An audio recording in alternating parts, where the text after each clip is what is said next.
Live from the Washington, D.C. area, it's the Inside Scoop. All the news that our viewers want to know. Now, here's the host. Welcome to Inside Scoop, Virginia. My name is Bettina Lawton, and I'm your host. And tonight we've got a number of guests on because we've got a very important topic that we are discussing. The school board, back in the fall, appointed something called the Ad Hoc Committee on Student Rights and Responsibility. And I was a member on it. School board member Pat Hines from Hunter Mill appointed me. And we have with us some other members of the committee as well. The school board is going to be voting on the recommendations this Thursday at 7 o'clock is when the meeting starts. And it is at, I believe, Luther Jackson Middle School, which is on Gallows Road. And so those of you who are interested in this topic should head on over there to watch what happens. The recommendations that came out of the committee are not the basis for what's happening on Thursday. It's the staff recommendations that are the basis. There are a number of motions to amend them, so it should be a lively conversation on what is a very important topic. So I encourage you all to go. So let me introduce my guests who are currently in this studio with me. We have Steve Steuben. Steve is known to many people. He ran for the school board the last time there was a set of elections and unfortunately didn't make it. But he did step up, thankfully, to chair this particular ad hoc committee and led it very well, I must say. We had lots of different people on it, lots of different opinions, and we managed to not kill anybody in the process, which I think is a tribute to Steve's leadership. We also have tonight, for an encore performance, Steve Greenberg has been with us before. He is with the Fairfax Federation of Teachers, and Steve was also on the committee representing the Fairfax teachers. Steve Steuben was appointed by school board member Patty Reed out of Providence. So first thing I want to do, Steve Steuben, and this is going to be interesting, Steve 1, Steve 2, it's kind of like, how are we going to do this? Steve Steuben, why don't you give us what the background is? How did we end up with this really big, this was a big ad hoc committee. What happened that led to it? Well, first let me thank you for inviting me to be on your show. It's a great pleasure to be here with you this evening. The school board, as you know, will take the springtime of each year to review the student rights and responsibilities documented to consider possible changes for the upcoming school year. Many of these changes are driven by legislature recently passed in Richmond, so it's mandated that the school divisions in Virginia incorporate this into their student code of conduct or student rights and responsibilities documents. And so this past June of 2012, when they came out to their annual regular meeting to consider some of these specific amendments and changes to the SR&R, I believe it was Ryan McElveen, as I recall, made the recommendation that the school board appoint an ad hoc committee to consider all the discipline process and potential changes to it. In fact, the wording that was approved by the school board was that the school board establish a special committee of the board to perform a comprehensive review of the Fairfax County Public Schools Student Rights and Responsibilities, the SR&R, and those manuals of other school districts to recommend changes to the school board by March 2013 that would, first, simplify the language, 2, substantially reduce the size of the SR&R, and 3, ensure consistency with our community's values, school board policies, and Virginia laws. So as you mentioned, that was passed in June of 2012, and then over the next 4 months, the school board members determined what the makeup of that committee would be. They ultimately settled upon 40 members, with each of the 12 school board members appointing 2 individuals from their respective districts. In the case of the at-large candidates, or school board members, 3 of them, they got to choose 2 individuals from across the entire county. In addition to the appointees for each of the school board members, they also chose representatives from the stakeholder groups to include the school associations, the 3 or 4 of those that support SCPS, and other relevant groups for the SCPS school system. So finally, in October is when we finally had our first meeting. And I think after, as you may recall, that first 2-hour meeting. I recall that meeting well, actually. I was stunned. After 2 hours, we couldn't agree on what time it was. That's right. It was amazing. It was an amazing meeting. Right. And so then we decided to go ahead and select a chair and a vice chair at that second meeting. And at the time, the committee had set up a schedule under the facilitation of the Deputy Superintendent, Dr. Manusco, to meet on approximately an every 2-week or every 3-week interval. And so after we held elections for a chairperson, I was fortunate to be selected as the chair. The first thing we do is had a brainstorming session to try and consider, what are all the different things that we think are appropriate for consideration review within FCPS's school student discipline policies. What are the good points? What are the bad points? What are the things that we can improve upon? And after a couple hours of brainstorming, we came up with a list of approximately 75 different topics that we wanted to consider. And so then we asked the membership of the committee, the 40, to select what group or what grouping they'd like to go with. We had broken it up into 5 different groups. The SR&R document itself. A second group looked at the student's perspective in terms of interventions and preventions. A third group looked at students with disabilities and their considerations. A fourth group had a parental focus. Then the fifth group looked at the discipline process from start to finish.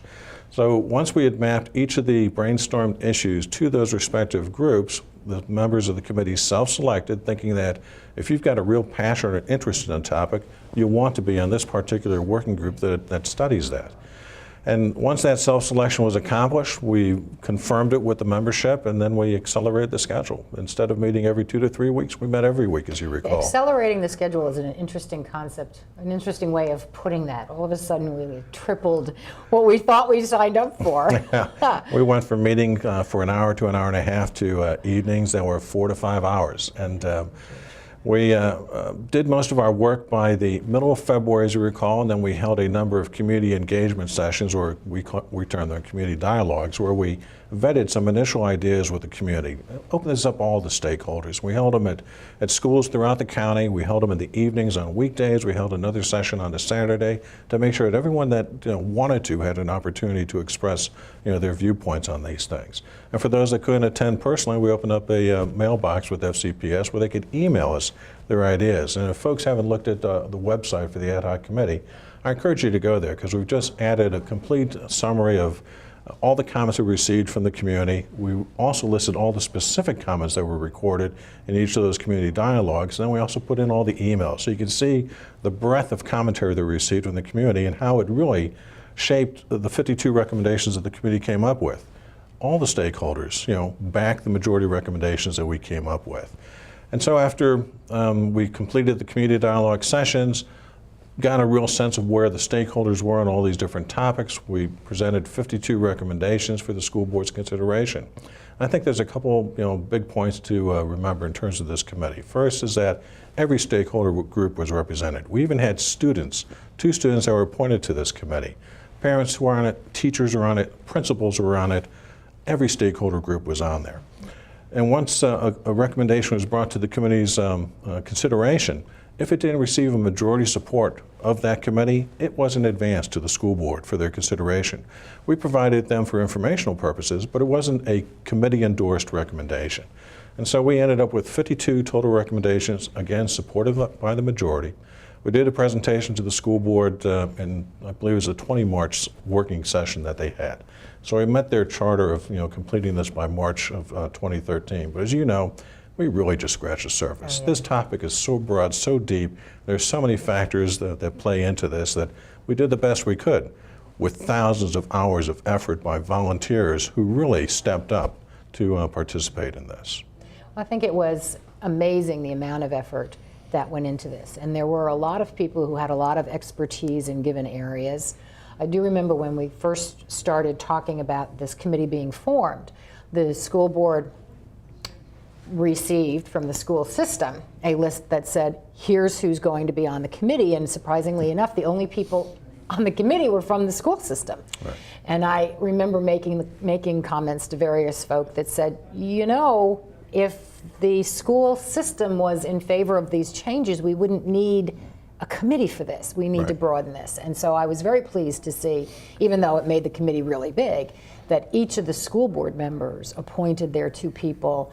You got really a breadth of knowledge with people. Some of the people who were appointed were folks like me who had previously been involved in support on suspension issues through the Fairfax Partnership for Youth. Mm-hmm. There were teachers who were appointed separately by school board members, regular community folks, experts in different areas. So it was really a wide range of people who were there, who had a lot of detailed experience. Yep. And I know some of them got very frustrated because the rest of us didn't know all of the, paragraph A, subparagraph 2, little I3 as it went down, but it was kind of like, well, that's why you're there. You know that stuff. And I think each of the working groups was pretty comfortable relying on the recommendations of the other working groups, because you knew that there had been huge fights getting it at least out of the working groups and up to the committee. And I do think it's important for people to know that the recommendations were sent to the school board, and it noted what's the vote. How many people said yes and how many people said no? And there were very few recommendations where there was any significant no vote. Right.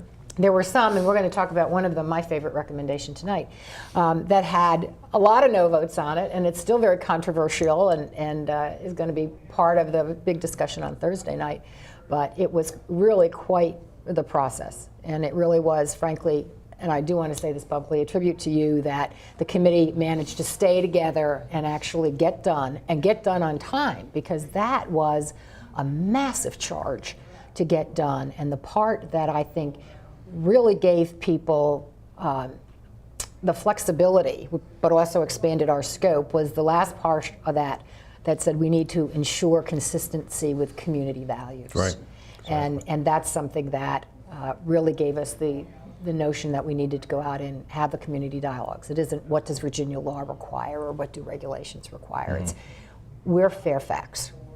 What do Fairfax parents want? What do we think is an important thing to have? Exactly. And so I think that's something that we managed to accomplish pretty well in the recommendations that went out. I agree.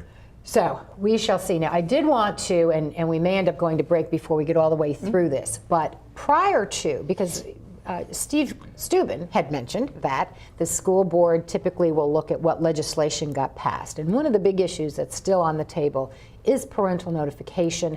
And Steve Greenberg, as I understand it, there was actually a legislative proposal that had been made, I guess, in the spring or winter of 2012. So, and we hear the music, which means we're going to start the next segment talking about what happened to that, because parental notification, as I said, is still a major, major issue that's out there. And we are going to discuss that when we come back. That was something that my working group dealt with. So stay with us, because we will be back. She's had more than a dozen fractures.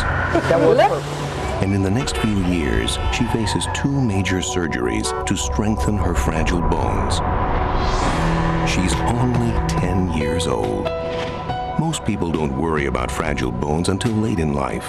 For those with osteogenesis imperfecta, brittle bones are a concern throughout their lifetime. Find out how you can strengthen this child's future. Diabetes is a killer. After I was diagnosed, I didn't feel sick, so I didn't listen to my doctor. Then it struck.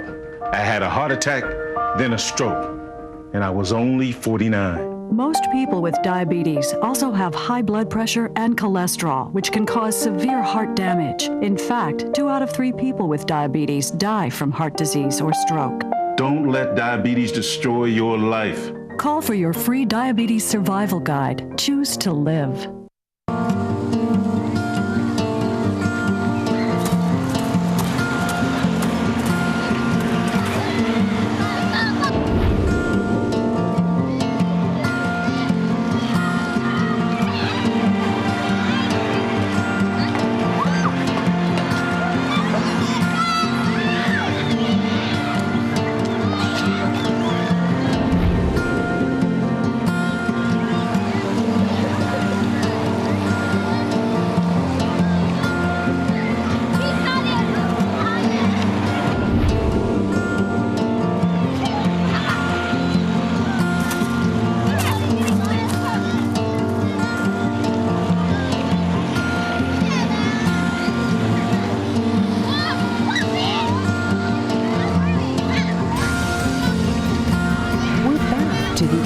Scoop.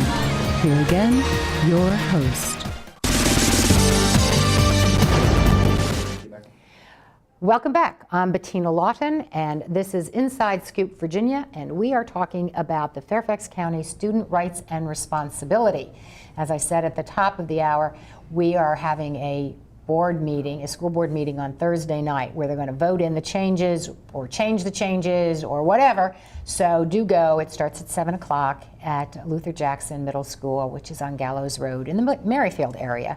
And it should be a lively debate. And when we left, I was talking to Steve Greenberg about some legislation that had passed. But before we go back to that conversation, when we go to the full screen, you're going to notice something has changed in our lineup. And that's because we have been joined by Tina Hone. And Tina is a former school board member, and she is also the founder of the Coalition of the Silence. And so we are also going to ask Tina what that is. And then we're going to go back to Steve and talk about the legislation. So welcome to the show, Tina. I'm so glad that you can make it. I know you were racing over here from work, so I really appreciate the effort that you took.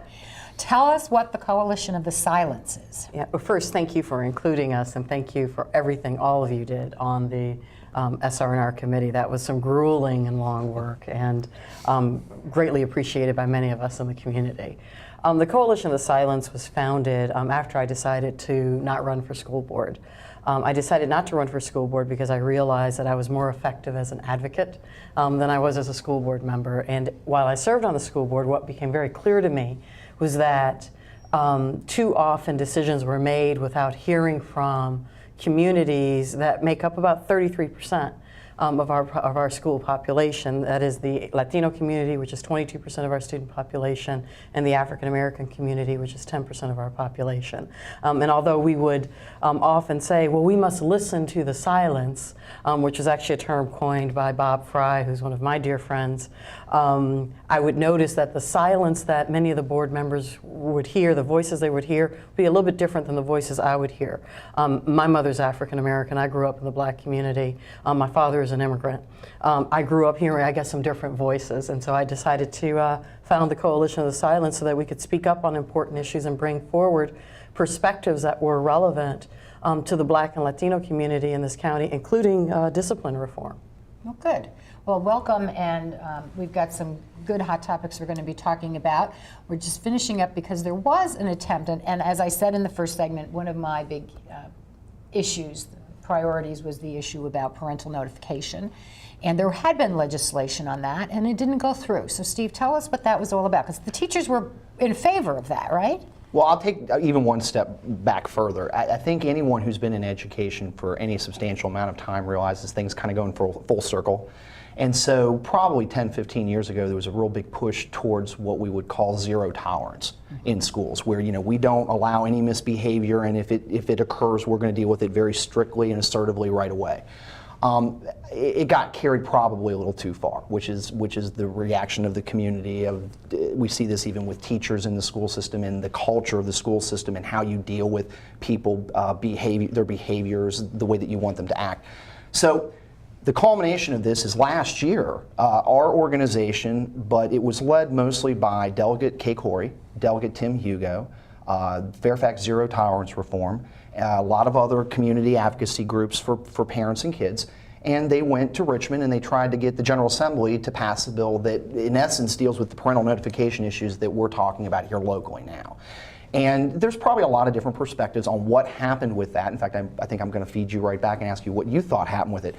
Personally, for me, I think what happened was people were so focused on the exact wording that they wanted in that legislation that it allowed people who were in opposition of it to nitpick it and to, in essence, kill the bill. And I still wonder to this day if it maybe it passed in a little lighter form or a little fluffier form, if it could not have we couldn't have come back and revisited it and strengthened it. So, but anyways, where it leaves us is to deal with the issue on the local level because the legislation didn't pass. What was your perception of how that went, where it came from? And I tell you, I was surprised that it didn't make it through because I looked at it, and of course I thought it was extremely reasonable. But that is what I heard, is that people got very devoted to their specific language. I saw a great thing, there's all kinds of nonsense out on Facebook, but there was a great post today that somebody did of a poster, and it said, what I have to remember is slow progress is still progress. And I think sometimes we're so anxious to get to the best that it gets in the way of the good. And when I talk, and I do a lot of shows, as you know, on the General Assembly and the work that they're doing, and I keep always saying to folks, well, why in the world did you agree to that? And they're like, because next year we're going to come back and we're going to try it better, and we're going to try it better. So this is not the final end. And sometimes it ends up being the final end, which is what frustrates me. But there is that sort of, if we can get a little bit, is it better than nothing? And then we ended up with nothing. And we still, and we'll see what happens on Thursday, but from my perspective, we still have nothing. So I have a different perspective on what happened. And I think my perspective is different because I am a former school board member and I saw the power of the FCPS machine. And I think, while I appreciate you guys taking a position that it's something the community did by nitpicking the language, there was no language that could have been put forward that the FCPS machine would not have sent its lobbyists down, working with the Virginia School Boards Association, arguing whatever they needed to argue, whether it's local control versus state control, just as a larger overriding issue, but then running the whole scare tactics, security tactics through the General Assembly. So while it's great that we talk about the perfect being the enemy of the good, I don't believe that's what happened with this. I believe that the FCPS lobbying machine went down to Richmond and killed the bill. And they killed the bill based on false issues of security, because here's the thing. If we want our schools safe and secure, the way we make them safe and secure is by partnering with parents. Mm-hmm. And the easiest way to break trust with a parent is to do something to their child without their permission. Parents do not surrender their children to a prison when they deliver their children to a schoolhouse door. Let me ask you this, because I want to make sure when you say the FCPS machine and the lobbyists, you were on the school board. Mm-hmm. So does the school board, are they the ones who say to the lobbyists, go down and kill that? No. So when you say the machine? Superintendent. The superintendent. The superintendent, the lobbyists, just as Barbara Hunter's team reports to the superintendent, so does the lobbyist.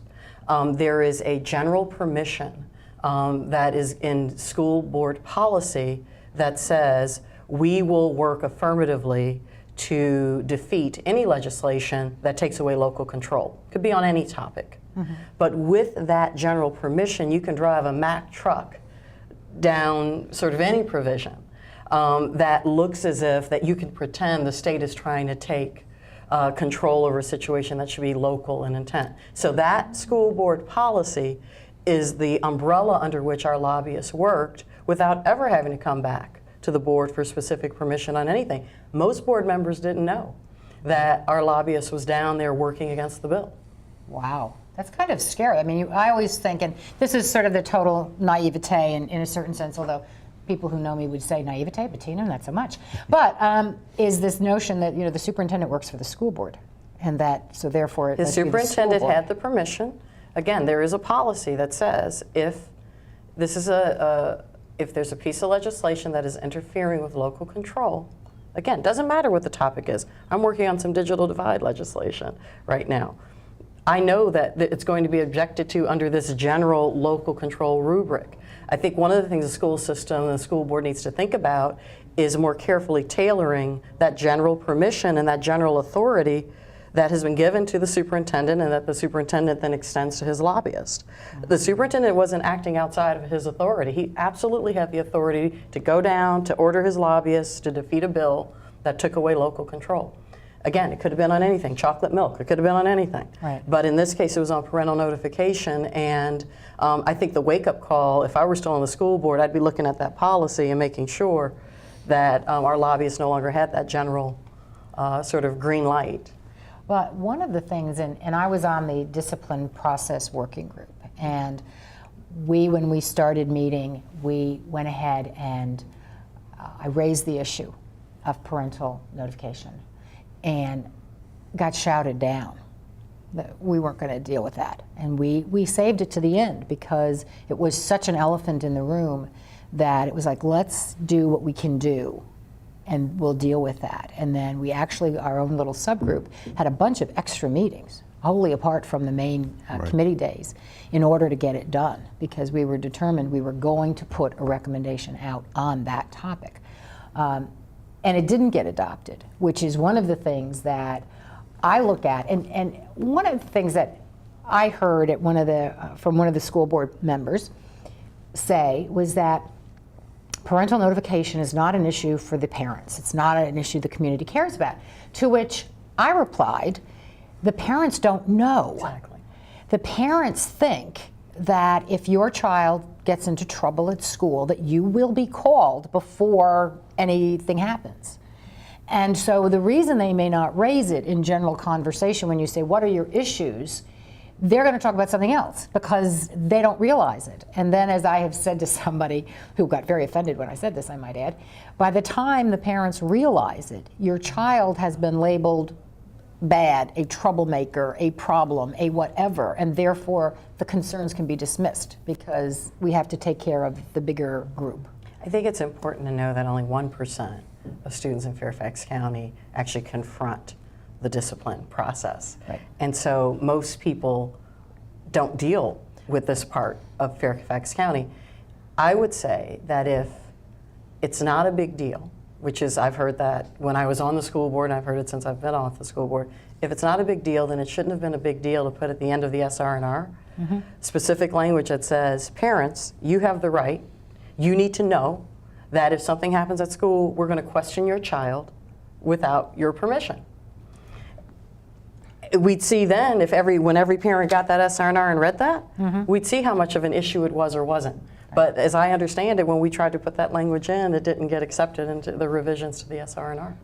Steve. I was just going to say that the fact that I have so many members who join my organization as teachers, but I represent their viewpoints holistically. In other words, whether it's coming from teacher, parent, the fact that I had so many of them come to me over the last few years, which is why we decided to join the parents in trying to change the legislation and then ultimately the work we're doing on this committee. Teachers in this county who have children in Fairfax County public schools are concerned about parental notification for their own kids. They have the concern that they might be teaching and something happens with their kid and they don't even know it. Nobody would even contact them. So for someone within the system to look at the concern as being legitimate, I think that really substantiates that it's a real situation. Yeah, that is an interesting perspective because you have that dual teacher-parent. If they're concerned and they're in the system, that does say something. It says something not good, actually. So we are going to be back. We're going to talk a little bit more about parental notification because it is my favorite topic. But we are also going to talk about disproportionality and some other issues that the school board is dealing with. Stay with us.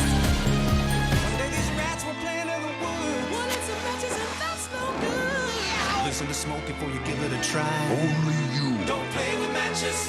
Don't play with fire. Cause there's nothing very funny about ripped off money. Nothing very nice on a homeless mind. So if a gorgeous force is what you desire, don't play with matches. Don't play with fire. Yeah. Only you can prevent wildfires. Fire. Why don't you just wash your car at home?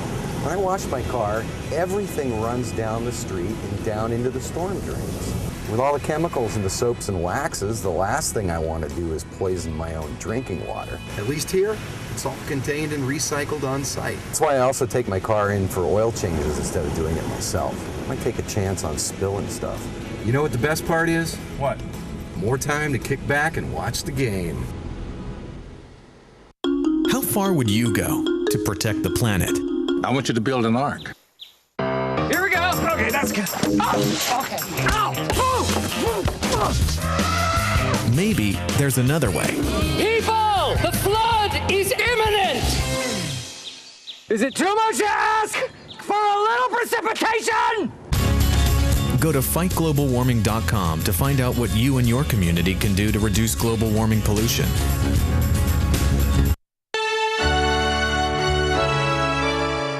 Somewhere around the world, there are men and women of the armed forces risking their lives, helping rebuild communities after natural disasters, collecting toys for needy children, tutoring kids in school. These are your sons and daughters who work to keep us safe, secure, and free. We're back to the Inside Scoop. Here again, your host. Welcome back to Inside Scoop, Virginia. My name is Bettina Lawton, and I am your host. And tonight we are talking about the student rights and responsibilities, which is part of what happens if your kid gets into trouble. You get it every year. It currently looks like this. Last year's looked just like this, and this is what you're going to get. The beginning of the school year, it'll probably be different color, and it'll say some different things. And that governs it. And most people don't really have the time to read it. And frankly, having spent 5 months on this committee and needing to read it, I still didn't understand half of it. So that sort of tells you something. So we're going to talk some more about parental notification, because it is, as we were discussing when we went to the break, that a lot of people don't know what's involved. And there will be, coming across the screen at some point in time, an email address. And it is schoolboardmembers with an S at fcps.edu. So if you have comments that you would like the board to consider before its meeting on Thursday, you can send them to that address.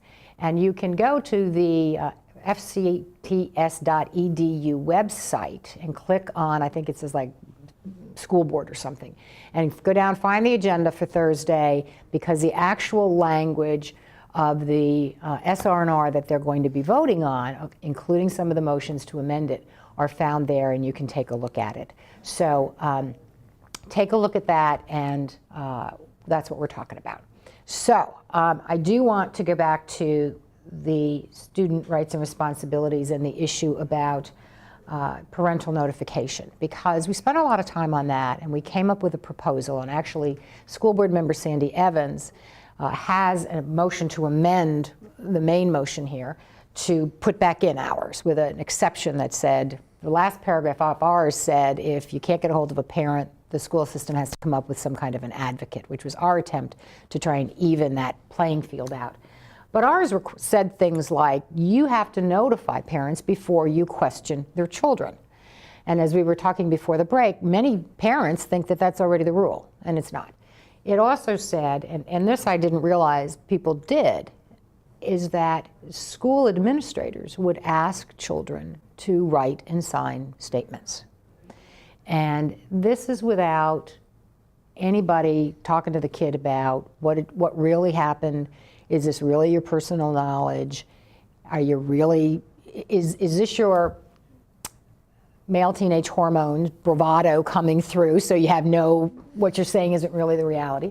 And we said you shouldn't be able to do that without talking to the parents full. None of that made it in. None of that made it in. The proposal simply says that they'll make reasonable efforts to notify the parents as soon as possible.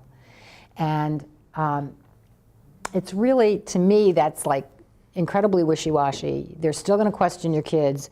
They're still going to ask for them to sign these statements, write and sign these statements. And interestingly, apparently they now have a form they're going to use. And it says in here, you got to tell the kids it's voluntary. And I will tell you, on our working group, when we discussed this, and we had a principal representative, a marvelous man on our working group, and he was absolutely upfront. If I ask a kid, I can say to the kid, you don't need to do it. But if I ask him, he's going to do it. And so saying it's voluntary doesn't seem to really do anything. So it's something that I think a lot of parents don't realize is out there. But what you were saying, Tina, about sort of the security bugaboo, I mean, that was part of the staff's resistance to this, is somehow it's going to make our schools less safe. But Steve, you had experience, a really horrible experience with you not being notified when your son was questioned. And they don't seem to, they are still putting out this big, broad safety and security and not dealing with the horrible impact that what they're doing to individual children has. Do you sense, I mean, you've been the chair, you've spent a lot of time with these folks. Do you get any sense that they are moving off of their sort of rigidity on these views? I don't see it, but you're closer to it than I am. No, I mean, I don't see it either. I mean, if we wanted to go back to my son's case 2 years ago, he was questioned multiple times over multiple days and signed multiple statements before I finally got a phone call that I needed to pick him up, and he was to be suspended with a recommendation for expulsion. And that was the first instance that I had heard of anything. Now, some would say, well, why didn't your son tell you? Well, if he's in trouble, he's probably more worried about what's going to happen from his parents than what's going to happen with the school system, and that's not the way it turned out at all. So I think that there's pushback by FCPS. I mean, one, nobody likes change, we know that. But the thoughts that they've tried to advance upon us is first that they don't want to limit or restrict principals' prerogative in any manner whatsoever.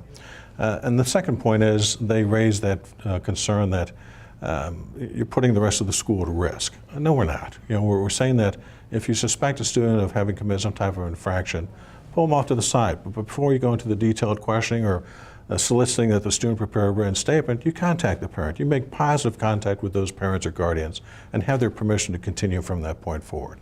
And there is an exception in there, as noted by your working group, that in exigent circumstances where the safety of the rest of the student body or the staff and faculty of that school is at jeopardy, yeah, then you could proceed with the questioning even further. And you know, they'll periodically waive this notion that you know, you don't trust us. You know, why is it that you don't trust us enough to do the right thing? And they're trying to put I hate to use a trite term like this, but a guilt trip upon the public. Well, trust is a two-way street, right, and you have to earn that trust. I can't think of any recommendation to improve the SR&R. And keep in mind, the school board does this annually. They review the SR&R and how can we make it better? Can you think of a single instance where a principal came with a recommendation prior to 2011 when we got involved with this? I can't. It's only been the things that have been mandated by the state. Trust is a two-way street. If you want a parent's trust, then you've got to earn that trust. And their behavior, not just in my son's circumstance, but literally dozens of cases that have come forward in the past 2 years, demonstrate that there is a problem there. This needs to be remedied. Well, that is something that I said in this working group meeting, because they did raise, oh, this is a trust issue. You don't trust us, da-da-da. And I just said, look, that horse has left the barn. You've just got to understand that your behavior and what people have experienced has said, we have to put some kind of protection. These are our children. And one of the folks on the working group actually said, the parents lose all their rights when the child walks in the school door. And I looked at the person and I said, no, they don't. But it was really ingrained that, and you referred to it as a prison. They don't go into a prison, but there was that kind of notion that they're out there on their own in the school building. This is what's so important. I mean, one of the things that's maddening dealing with the SR&R as a lawyer, and actually understanding the subtleties of law, one of the things that the reasons why the school system is so vehemently opposed to parent notification is because in parentis loci exist only until the parent isn't there. And so you do essentially surrender your child to a caretaker, not a prison warden, a caretaker, when you surrender your child to school. But the minute you show back, at that instant your parental rights are reestablished. And you can say, give me my child right now, and they cannot tell you not to take your child. That's actually at the crux of parental notification, because when parents hear their kids are in trouble, parents go to take care of their kids. The other thing that's a fallacy, and I think it's really important, this mythology about danger in our schools. If you look at the data on what the infractions are, the vast majority of infractions in Fairfax County schools are quote-unquote victimless crimes. The majority of drug cases are simple drug possession cases, not drug distribution cases. The majority of suspensions, frankly, after drug possession are defiance and disruptive behavior. Very few weapons cases, very few drug distribution cases. Also, completely embedded in every conversation about parental notification is the clear understanding that in emergency, exigent circumstances, and people know darn well what that means. They act like they don't, but they know what it means. When it is critically important that we intervene now, there's an exception in place. My worry, when you talk about the language that they've put in place, reasonable, they'll notify in a reasonable time. That's exactly what we have now. Right. And there are absolute cases that I sat on where the parents complained about their child being basically put in a room for 3 hours without being able to call them, told to write. It's not a statement, it's a confession. That's right. And yeah. I did suggest, because of this trust thing that they were talking about, and I said, well, when the police department started having problems with people saying their confessions were coerced, they started taping everything. Why don't we just tape it? Oh my gosh, it was like, absolutely not. And I said, well, you don't even have to video it. Well, you could just audio it. Just make sure there aren't any breaks in the tape. And that way, if someone says I was bullied, or I felt bullied by what the administrator was doing, you have the tape, you can listen to it, you can hear, you can do whatever. And I have found that when I do taping. And when I'm in certain meetings where I expect there to be some explosive behavior, I will frequently tape it. Obviously tape it so that people realize that. People tend to behave better. But that was like, no, we can't do that either. So, Steve, you look like I feel left out. They've never asked me if I trust them or not. I don't. Well, do you guys trust them? Talk to us about that parent, those principals having unfettered authority. Yeah, and to be fair and to be clear, that we have a lot of wonderful administrators in the county, and the people who work in the school system, for the most part, love, adore our children, and want the best for them. But with that said, I mean, back to kind of what my role as a teacher, and then I'm sitting with the community. The teachers in this county over the last 8 years, and you can do the math on who was in charge at that time, the culture in this school system has become very oppressive, very, very top down, very do it my way or you're gone kind of thing. And so the teachers have experienced this as employees. So we can see, I mean, if you are intimidated on occasion as an employee, feel that you could be told to do something, you feel like you have to do it even if you don't want to, I can't even imagine what kind of position we're putting a child in. Back to the principal who said, quite honestly, and I appreciate that even if I ask them, they look at it as a directive.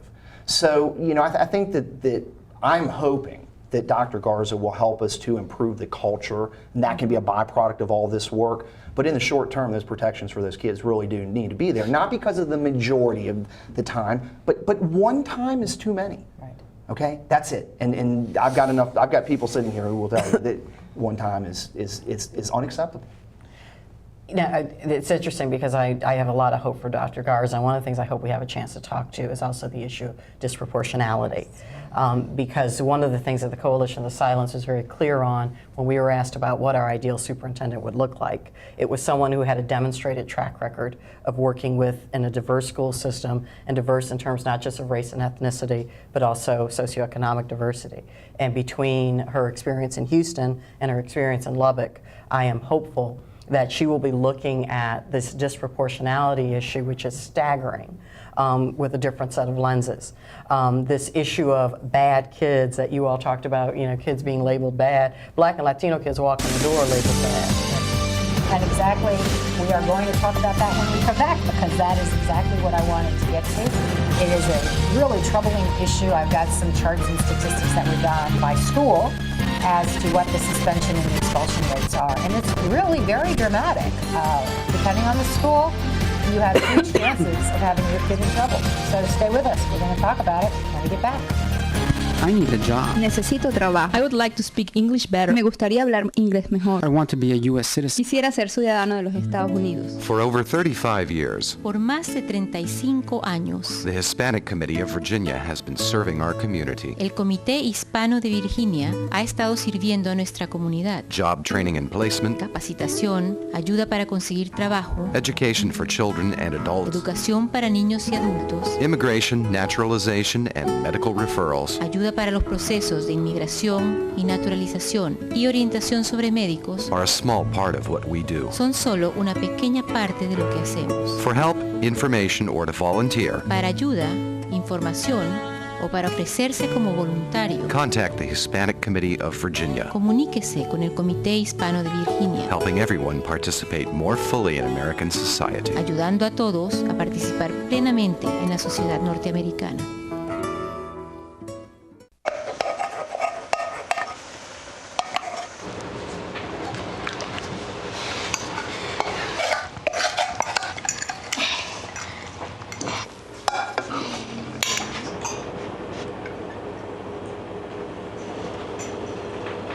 Hey, Lena, where's yours?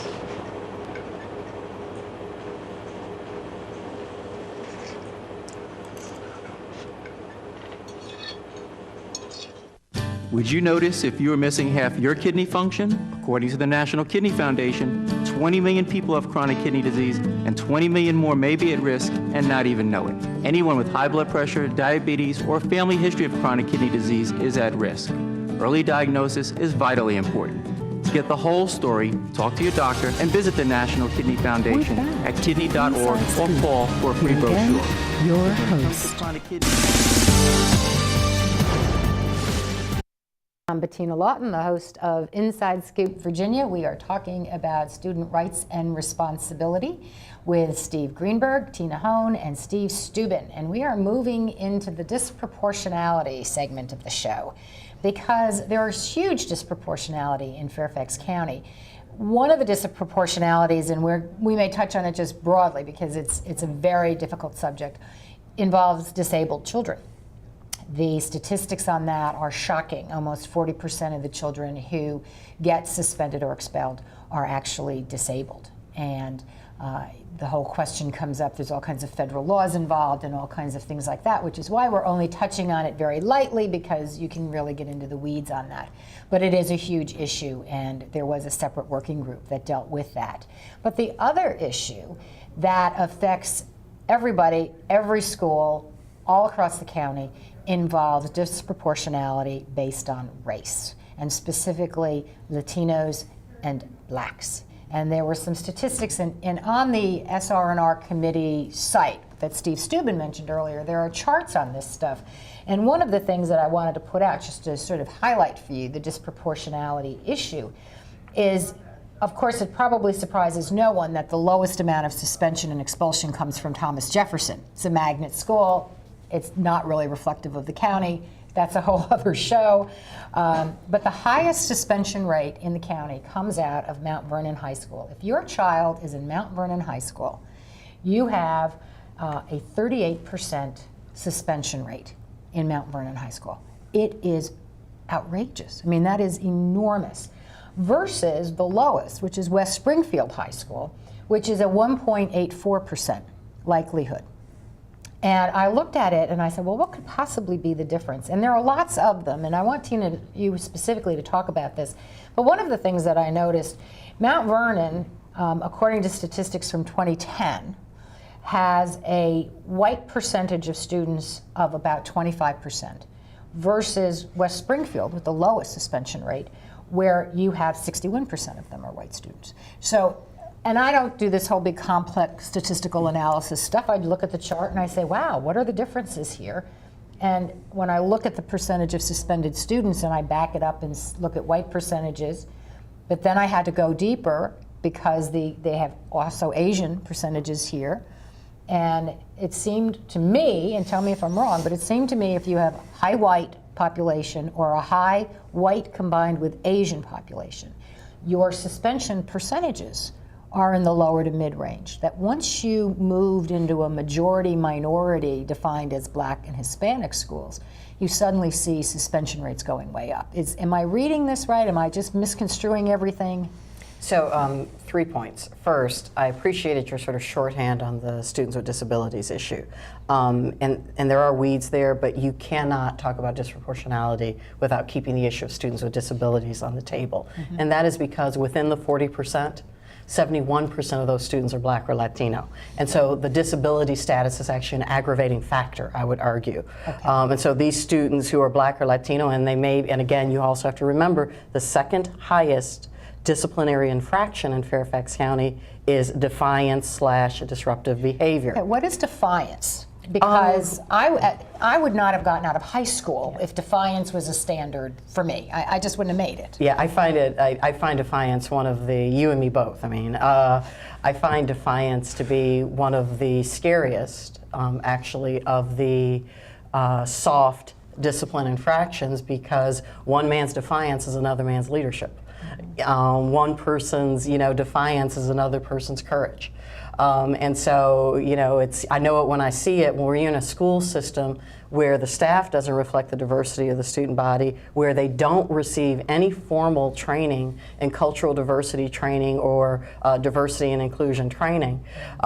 You shouldn't be surprised that a teacher or a principal who has not had a lot of exposure to minority communities would view particularly an African-American male standing up to her, that behavior is defiant. One of the things that's also very important when you use those statistics, the data is not clearly presented, and I argue and I assert that it's not clearly presented for a reason. I cannot go on the FCPS website and see, of the students suspended for defiance or disruptive behavior, what percentage are African American. I am ready to bet my life that it is more than 2/3.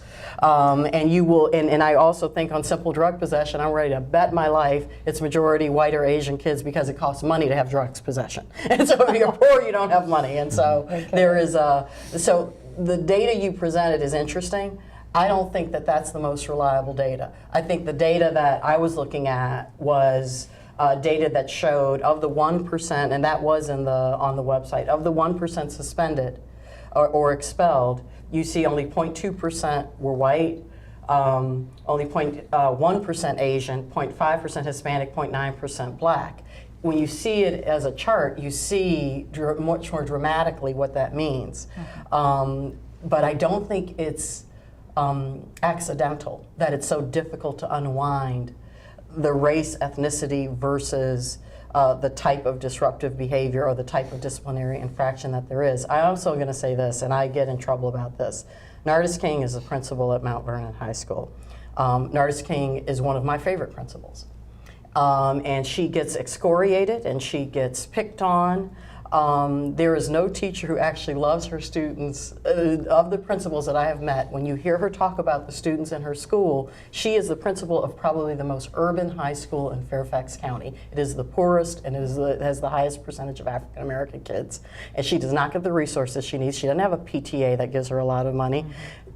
Nardis was the person who said to me, "You give me a trailer in the back of my school, I will not suspend another child." She actually was a supporter of support on suspension.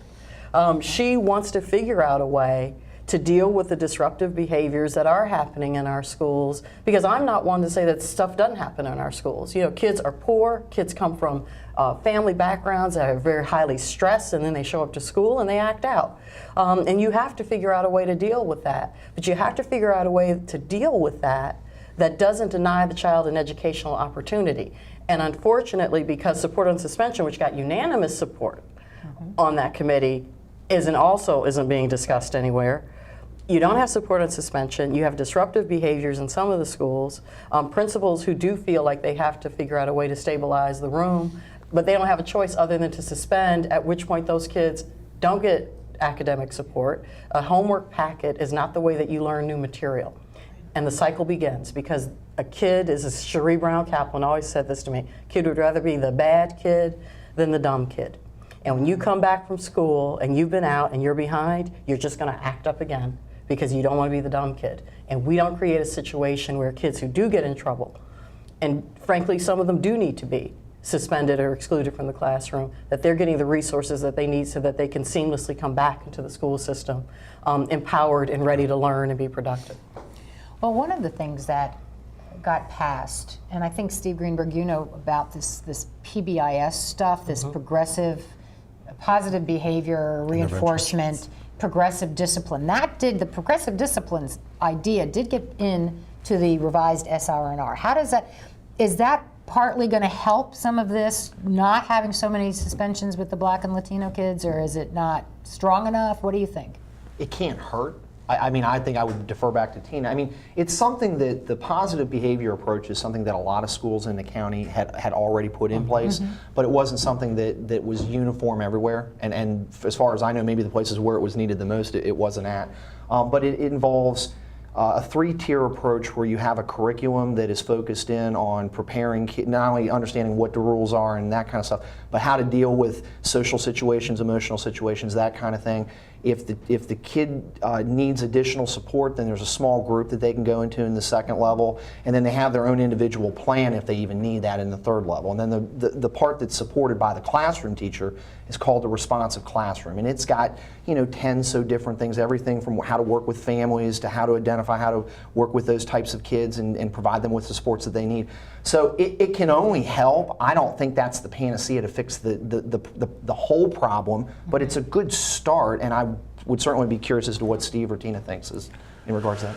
Well, yeah, I mean, positive behavior interventions has been in place in FCPS for 5 6 years, thereabouts. So there's different forms of that throughout the county. I mean, one of the recommendations initially considered was standardizing against one format with the 3 tiers. But we listened to the teachers and the counselors and the principals that were on the committee who suggested that, hey, if it's working in this school, why change it? Why mandate something that's standardized? And some will say, well, PBIS is proven by research and in practice to be the preferred system. But the fact that FCPS is employing it and expanding a little bit is very salutary.